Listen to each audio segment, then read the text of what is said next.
So hello everyone and welcome back to the channel. My name is Yash Soni और आज हम start करते हैं कुछ क्वेश्चंस जो भी रिसेंटली नीट 2021 में पूछे गए थे। तो आज हम डिस्कस करेंगे क्वेश्चंस हमारे इनऑर्गेनिक केमिस्ट्री के। ओके, सो देखते हैं आज। So the question is match the list with the list second. आपको यहाँ पर क्या करना है, लिस्ट वन से लिस्ट सेकंड को मैच करना है। बेसिकली यहाँ पर आपको क्या देके रखा हुआ है, आपको यहाँ पर कुछ मॉलिक्यूल्स देके रखे हुए हैं इस क्वेश्चन में। For example PCl5, SF6, BrF5, BF3। तो आपको क्या करना है, यहाँ पर इनके आपको स्ट्रक्चर बताना है कि यहाँ पर इनका स्ट्रक्चर क्या होगा। सो अगर आपने 11th क्लास में चैप्टर नंबर 4 पढ़ा हो अपना केमिकल बॉन्डिंग, तो वहाँ पर हम पढ़ते हैं VSEPR theory, valence shell electron pair repulsion theory. तो ये जो क्वेश्चन है वहाँ से पूछा गया है ये, ठीक है। और ये बहुत ही सिंपल क्वेश्चन है, तो इसे हम देखते हैं कैसे सॉल्व करना है इसे हमें, ठीक है। इसके लिए हमें क्या पता होना चाहिए, इसके लिए हमें ये पता होना चाहिए कि जो भी हमारे सेंट्रल एलिमेंट्स है, फॉर एग्जांपल यहाँ पर हमारा कौन है, फॉस्फोरस आ रहा है, यहाँ पर हमारा सल्फर आ रहा है, यहाँ पर हमारा ब्रोमीन आ रहा है, यहाँ पर हमारा बोरॉन आ रहा है।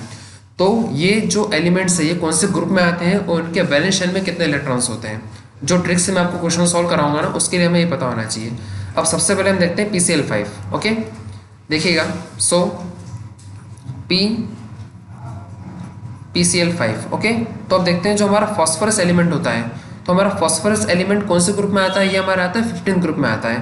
तो अगर कोई सा भी एलिमेंट अगर 15 ग्रुप में आ रहा है तो उसमें वैलेंस शेल में कितने इलेक्ट्रॉन्स होते हैं, 5 इलेक्ट्रॉन्स होते हैं। ये बहुत ही सिंपल सी ट्रिक है, आप पता कर सकते हो। अगर कोई एलिमेंट है जो फर्स्ट ग्रुप में आ रहा है तो उसके वैलेंस शेल में 1 इलेक्ट्रॉन्स होंगे। अगर सेकंड ग्रुप में आ रहा है तो उसके वैलेंस शेल में 2 इलेक्ट्रॉन्स होंगे। अगर थर्ड ग्रुप में आ रहा है तो उसके वैलेंस शेल में 3 इलेक्ट्रॉन्स होंगे।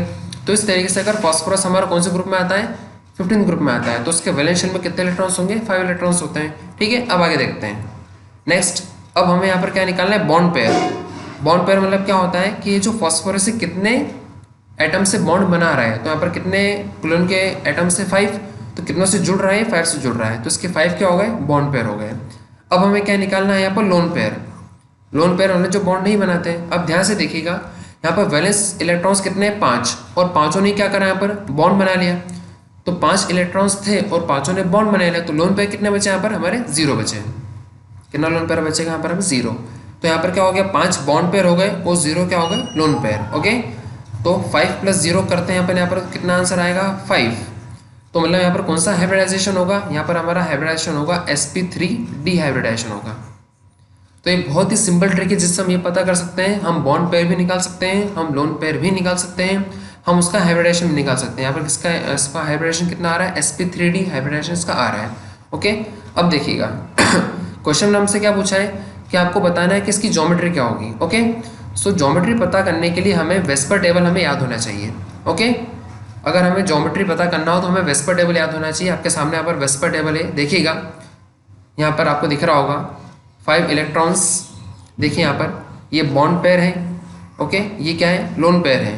तो हमें वेस्पर टेबल याद होना चाहिए कि अगर 5 बॉन्ड पेयर है और 0 लोन पेयर है तो ज्योमेट्री क्या होती है। तो देखिएगा यहाँ पर आपके सामने दिखा हुआ है, अगर 5 बॉन्ड पेयर हैं और 0 लोन पेयर हो तो ज्योमेट्री होती है ट्रायगोनल बाय पिरामिडल। ओके, तो PCl5 की ज्योमेट्री क्या होगी, ट्रायगोनल बाय पिरामिडल हो जाएगी। देखिएगा इधर PCl5 का ज्योमेट्री हो गया हमारा ट्रायगोनल बाय पिरामिडल हो गया, ठीक है।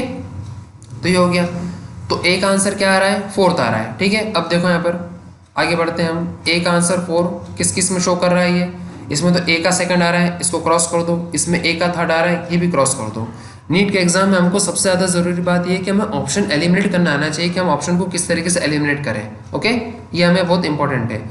अब देखो ए का 4th थर्ड ऑप्शन में आ रहा है और ए का 4th ऑप्शन में आ रहा है, तो फर्स्ट और सेकंड तो हमने एलिमिनेट कर दी। ओके, अब हम आगे बढ़ते हैं। नेक्स्ट आपको दे रखा है SF6। ओके, अब SF6 को हम ड्रॉ करके देखते हैं, उसमें हमको निकालना है उसकी हाइब्रिडेशन क्या होगा, उसकी ज्योमेट्री क्या होगी, उस तरीके से उसमें कितने बॉन्ड पेयर होंगे, कितने लोन पेयर होंगे। ओके, ठीक है, चलिए देखते हैं SF6 में, इसको मैं रफ कर देता हूँ, ठीक है। तो अब सल्फर कौन से ग्रुप में आता है, हमारा जो सल्फर है वो हमारा आता है 16 ग्रुप में। तो अभी यार मैंने बताया था अगर सल्फर 16 ग्रुप में आ रहा है तो उसके वैलेंस शेल में कितने इलेक्ट्रॉन्स होंगे, 6 इलेक्ट्रॉन्स होंगे, 6 इलेक्ट्रॉन्स होंगे, ठीक है। यहाँ पर VE मतलब वैलेंस इलेक्ट्रॉन में शो कर रहा हूँ, यहाँ पर वैलेंस इलेक्ट्रॉन कितने वैलेंस इलेक्ट्रॉन होंगे, 6, क्योंकि सल्फर 16 ग्रुप में आ रहा है। ओके, अब हमारा मॉलिक्यूल क्या था, हमारा मॉलिक्यूल था SF6 हमारा मॉलिक्यूल है, ठीक है। वेट अ मिनट, हमारा मॉलिक्यूल है SF6 सल्फर हेक्साक्लोराइड। चलिए अब 6 इलेक्ट्रॉन्स है ऑटोनॉमस ऑर्बिट में, कितनों से जुड़ रहा है, कितनों से बॉन्ड बना रहा है, 6 से बॉन्ड बना रहा है। 6 सल्फर है ना यहाँ पर, तो 6 से बॉन्ड बना रहा है, तो बॉन्ड पेयर कितने हो गए, 6 हो गए। अब हमें क्या निकालना है, यहाँ पर लोन पेयर निकालना है। अब ध्यान से देखिएगा 6 इलेक्ट्रॉन्स थे, 6 इलेक्ट्रॉन्स ने क्या करें, बॉन्ड बना लिए, तो लोन पेयर कितना बचा, तो 6 - 6 कितना हो जाएगा, 0।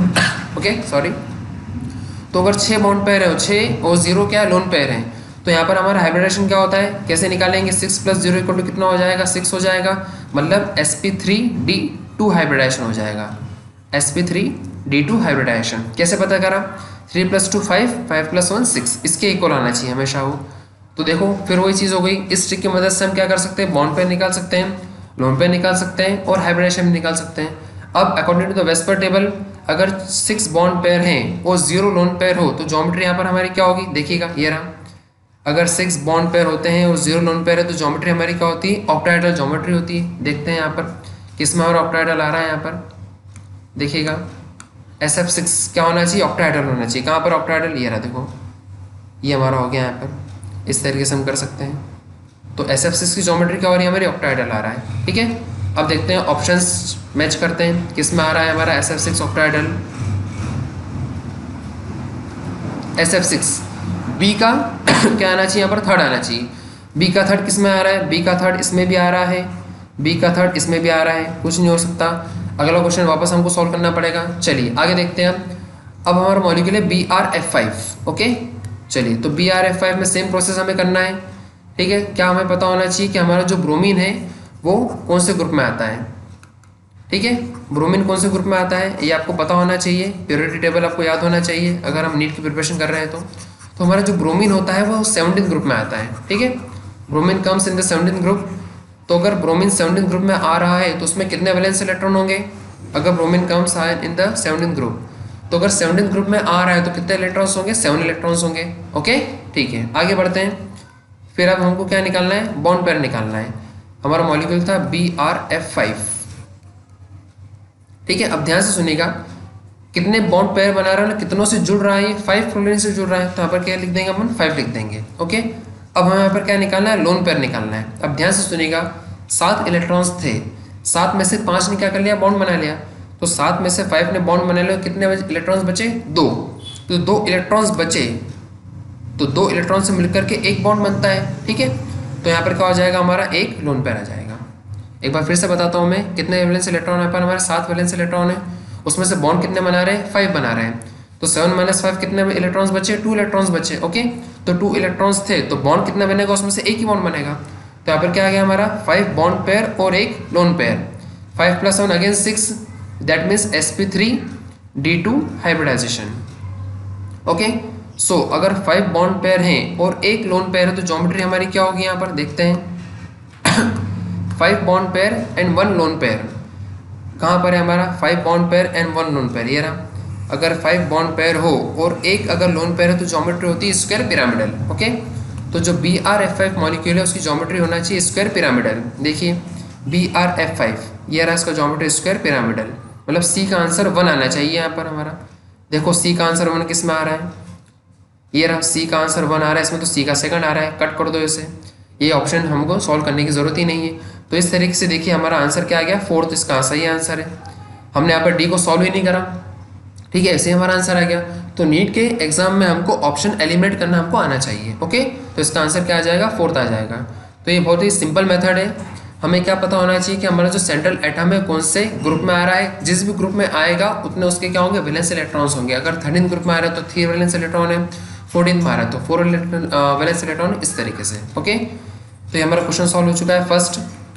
नेक्स्ट देखते हैं, नेक्स्ट आपसे जो यहाँ पर क्वेश्चन पूछा है आपका इनऑर्गेनिक केमिस्ट्री का ही है और इसी चैप्टर का क्वेश्चन है, वेरी वेरी सिंपल। देखते हैं यहाँ पर क्या बोला है इसने कि BF3 is planar, BF3 planar और इलेक्ट्रॉन डेफिशिएंट कंपाउंड है। The BF3 is planar and electron deficient compound, hybridization and number of electrons around the central atom. आपको यहाँ पर क्या बताना है कि BF3 में क्या हाइब्रिडाइजेशन होगा और BF3 के आसपास कितने वैलेंस इलेक्ट्रॉन होंगे, आपको ये बताना है। ओके ठीक है, चलिए देखते हैं। फिर वही सेम प्रोसेस हमें करना है। हमें क्या क्वेश्चन पूछा है यहाँ पर, BF3 हमें यहाँ पर पूछा गया है। ओके BF3 सो बोरॉन कौन से ग्रुप में आता है? 13 ग्रुप में आता है, ये आपको पता होना चाहिए। तो अगर बोरॉन 13 ग्रुप में आ रहा है तो उसके वैलेंस शेल में कितने इलेक्ट्रॉन्स होंगे?